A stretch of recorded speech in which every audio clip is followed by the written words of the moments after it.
जय श्री हरि भक्तों, आपका हमारे भक्ति चैनल में एक बार फिर से स्वागत है। आज हम श्रावण महात्म्य के 16वें अध्याय को प्रारंभ करेंगे, जिसमें शीतला सप्तमी व्रत तथा व्रत कथा के बारे में जानेंगे। तो आइए प्रारंभ करते हैं श्रावण महात्म्य का 16वां अध्याय। भगवान शंकर बोले, हे सनत कुमार, अब मैं शीतला सप्तमी व्रत को कहूँगा।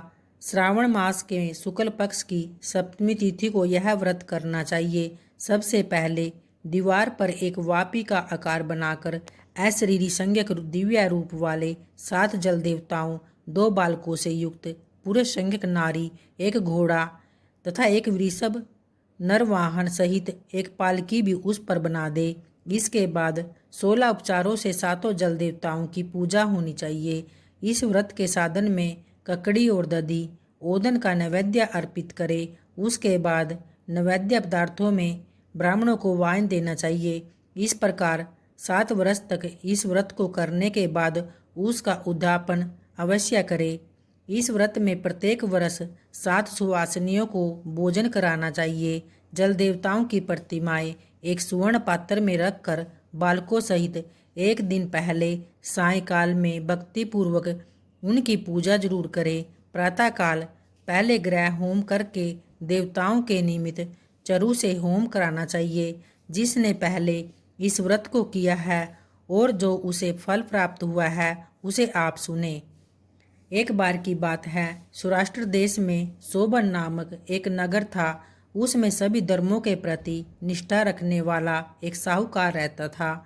उसने जल रहित एक अत्यंत निर्जन वन में बहुत पैसा खर्च करके शुभ तथा मनोहर सीढ़ियों से युक्त पशुओं को जल पिलाने के लिए सरलता से उतरने चढ़ने योग्य दृढ़ पत्थरों से बंधी हुई तथा लंबे समय तक टिकने वाली एक बावली बनवाई। उस बावली के चारों ओर थके राहगीरों के विश्राम के लिए अनेक प्रकार के वृक्षों से शोभायमान एक बाग लगवाया। लेकिन वह बावली सूखी ही रह गई और उसमें एक बूंद पानी नहीं आया। साहूकार सोचने लगा कि मेरा प्रयास तो व्यर्थ गया है, व्यर्थ ही धन खर्च किया है। इसी चिंता में विचार करता हुआ वह साहूकार रात में वहीं सो गया। तब रात्रि में उसके सौपन में जल देवता आए और उन्होंने कहा कि हे धनद, जल के आने का उपाय तुम सुनो। यदि तुम हम लोगों के लिए आदरपूर्वक अपने पुत्र की बलि दो तो उसी समय तुम्हारी यह बावली जल से भर जाएगी।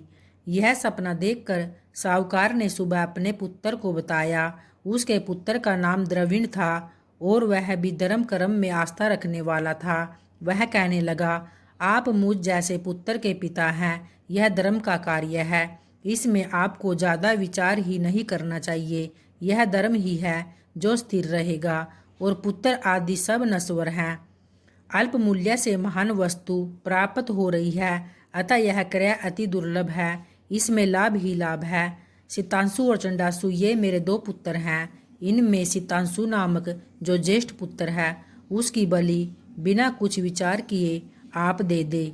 लेकिन पिताजी, घर की स्त्रियों को यह रहस्य कभी ज्ञात नहीं होना चाहिए। उसका उपाय ये है कि इस समय मेरी पत्नी गर्भ से है और उसका प्रसव काल भी निकट है, जिसके लिए वह अपने पिता के घर जाने वाली है। छोटा पुत्र भी उसके साथ जाएगा। हे तात, उस समय यह कार्य निर्विघ्न रूप से संपन्न हो जाएगा। पुत्र की यह बात सुनकर पिता उस पर अत्यधिक प्रसन्न हुए और बोले, हे पुत्र, तुम धन्य हो और मैं भी धन्य हूँ जो कि तुम जैसे पुत्र को मैंने पाया। इसी बीच सुशीला के घर से उसके पिता का बुलावा आ गया और वह जाने लगी। तब उसके ससुर तथा पति ने कहा कि यह ज्येष्ठ पुत्र हमारे पास ही रहेगा, तुम इस छोटे पुत्र को ले जाओ।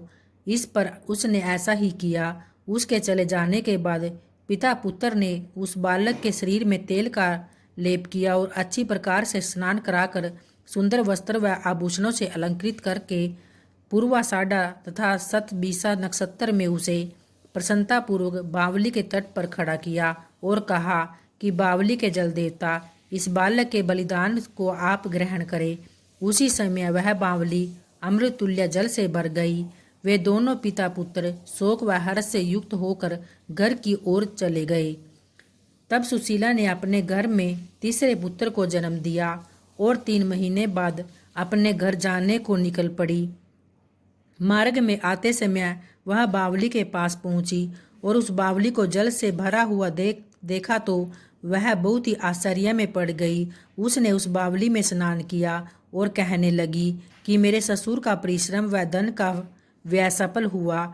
उस दिन श्रावण माह के शुक्ल पक्ष की सप्तमी तिथि थी और सुशीला ने शीतला सप्तमी नामक शुभ व्रत को रखा हुआ था। उसने वहीं पर चावल पकाए और दही भी ले आई। इसके बाद जल देवता का विधिवत पूजन करके दही भात तथा ककड़ी फल का नैवेद्य अर्पण किया तथा ब्राह्मणों को वाइन देकर साथ के लोगों के साथ मिलकर उसी नैवेद्य अन्न का भोजन किया। उस स्थान से सुशीला का ग्राम 1 योजन की दूरी पर ही था। कुछ समय बाद वह सुंदर पालकी में बैठ दोनों पुत्रों के साथ वहां से चल पड़ी। तब वे जल देवता कहने लगे कि हमें इसका पुत्र जीवित करके इसे वापस करना चाहिए, क्योंकि इसने हमारा व्रत किया है। साथ ही यह उत्तम बुद्धि रखने वाली स्त्री है। इस व्रत के प्रभाव से इसे नूतन पुत्र देना चाहिए। पहले पुत्र को यदि हम ग्रहण किए रह गए तब हमारी प्रसन्नता का फल ही क्या। आपस में ऐसा कहकर उन दयालु जल देवता ने बावली में से उसके पुत्र को वापस दे दिया। बाहर निकलकर जब पुत्र माता माता पुकारता हुआ अपनी माता के पीछे दौड़ा, अपने पुत्र का शब्द सुनकर उसने पीछे मुड़कर देखा। वह अपने पुत्र को देखकर मन ही मन चकित हुई। उसने अपनी गोद में बिठाकर उसका माथा चूमा, किंतु यह डर जाएगा इस विचार से उसने पुत्र से कुछ नहीं पूछा। वह अपने मन ही सोचने लगी कि यदि इसे चोर उठा लाए तो यह आभूषण से युक्त कैसे हो सकता है, और यदि पिशाचों ने इसे पकड़ लिया था तो दोबारा क्यों छोड़ दिया। घर में संबंधी जन तो चिंता के डूबे होंगे। इस प्रकार सुशीला सोचती हुई वह नगर के द्वार पर आ गई। तब लोग कहने लगे कि सुशीला आई है। यह सुनकर पिता पुत्र अत्यंत चिंता में पड़ गए कि वह ना जाने क्या कहेगी और उसके पुत्र के बारे में हमसे पूछेगी। इसी बीच वह तीनों पुत्र के साथ आ गई। तब ज्येष्ठ बालक को देखकर सुशीला के ससुर तथा पति घोर आश्चर्य में पड़ गए और साथ ही बहुत आनंदित भी हुए। वे कहने लगे, हे सुमीते, तुमने कौन सा पुण्य कर्म किया है अथवा व्रत किया है। हे बामनी, तुम पतिव्रता हो, धन्य हो। इस शिशु को मरे हुए तो 2 माह बीत चुके हैं और तुमने इसे फिर से प्राप्त कर लिया है और बावली भी जल से परिपूर्ण है। तुम एक पुत्र के साथ अपने पिता के घर गई थी, लेकिन वापस तीनों पुत्रों के साथ यहाँ आई हो। तुमने तो कुल का उद्धार कर दिया। हे सुबानने, मैं तुम्हारी कितनी प्रशंसा करूँ, वह भी थोड़ी है। इस प्रकार ससुर ने उसकी प्रशंसा की। पति ने उसे प्रेम पूर्वक देखा और सास ने उसे आनंदित किया। उसके बाद उसने मार्ग के पुण्य का समस्त वृत्तांत सुनाया। अंत में उन सभी ने मनोवांछित सुखों का उपभोग करके बहुत आनंद प्राप्त किया। तो इस प्रकार भगवान बोले, हे वत्स, मैंने इस शीतला सप्तमी व्रत को आपसे कह दिया है।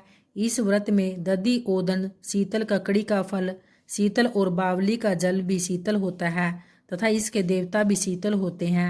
अतः शीतल सप्तमी का यह व्रत करने वाले तीनों प्रकार के तापों के संताप से शीतल हो जाते हैं। इसी प्रकार से यह सप्तमी शीतला सप्तमी इस नाम से विख्यात हुआ। तो इस प्रकार से श्री स्कंद पुराण के अंतर्गत ईश्वर सनत कुमार संवाद में श्रावण मास महात्म्य में शीतला सप्तमी व्रत कथन नामक 16वां अध्याय पूर्ण हुआ। अगर वीडियो पसंद आई हो तो लाइक जरूर करें। जय भोलेनाथ, जय माँ पार्वती।